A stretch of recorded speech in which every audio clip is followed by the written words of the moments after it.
அண்ணா வந்து பசங்க படிச்சுட்டா போதும் அப்படிம்பாரு. ஐயோ நிறைய காசு தேவைப்படுது, என்ன பண்ணும் போதெல்லாம் அண்ணி சொல்லுவாங்க, காசு வச்சு ஆரம்பித்தோம், அன்பு வச்சு தானே ஆரம்பித்தோம், அது வரும்னு அண்ணி சொல்லுவாங்க. அப்படி அண்ணி சொல்லலைன்னா இவர் எப்படி தொடர்ந்து ஓட முடியும்? எனக்கு இன்னொரு இன்சிடென்ட் ஞாபகம் இருக்கு. ஏன்னா நான் வீட்டில் சின்ன வயசுலேருந்து பார்த்த விஷயங்கள் தான் நமக்கும் இன்ஸ்பிரேஷனாக இருக்குது, நம்மளும் மற்றவங்களுக்கு செய்யணும்னு நினைக்கிறோம். கோவிட் டைமில் நினைக்கிறேன் நிறைய ஹாஸ்பிட்டல்ஸில் வந்து சில கருவிகள்லாம் கிடைக்கலங்கிறப்போ அண்ணி வந்து நான் பண்ணுறேன் அப்படின்னு சொல்லிட்டு, இதுக்கும் கல்விக்கும் சம்மந்தம் இல்லை, ஆனால் அங்கே ஒரு தேவை இருக்குன்னு அகரம் மூலமாக தான் நமக்கு தெரியுது. அகரம் மூலமாக தான் ஒரு சின்ன சின்ன கிராமத்தில் ஒரு தேவை இருக்குன்னு நமக்கு தெரியுது. ஏன்னா எல்லா சின்ன சின்ன இடங்களையும் நம்ம பசங்க இருக்காங்க. அப்போ தொடர்ந்து அதை செஞ்சாங்க.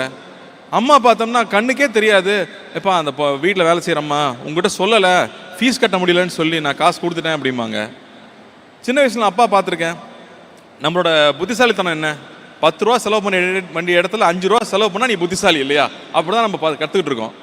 போர்ட்டர்ஸ் வருவாங்க ட்ரெயினில் போகும்போது ஊருக்கு, அவன் சார் 50 ரூபா சரிப்பா வாப்பான்னு கூட்டிகிட்டு போவோம். அப்போ 50 ரூபா கேட்குறாரு, ரொம்ப ஜாஸ்தின்னு நான் சொல்லுவேன், ஏன்னா நான் காசு ரொம்ப கராராக இருப்பேன். 50 ரூபான்னு சொல்லிட்டே வருவார். எனக்கு 50 ரூபா கொடுக்குறாருன்னு இருக்கும். அங்கே போனால் 100 ரூபா எடுத்து கொடுப்பாரு. எப்போ 50 ரூபாயே ஜாஸ்தி, 100 ரூபா ஏன்ப்பா கொடுக்குறீங்கன்னு கேட்டால், அந்த 100 ரூபா வச்சு அவன் வீடு கட்டிடுவானா, அவன் போனால் பிள்ளைக்கு ஏதாவது சாப்பிட்றதுக்கு வாங்கி கொடுப்பானுன்னு சொல்லுவார்.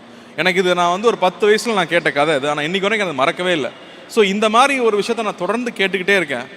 அப்போது நம்ம நல்லதே தான் செய்வோம், நம்ம கூட இருக்கவும் நல்லதே தான் செய்வாங்க.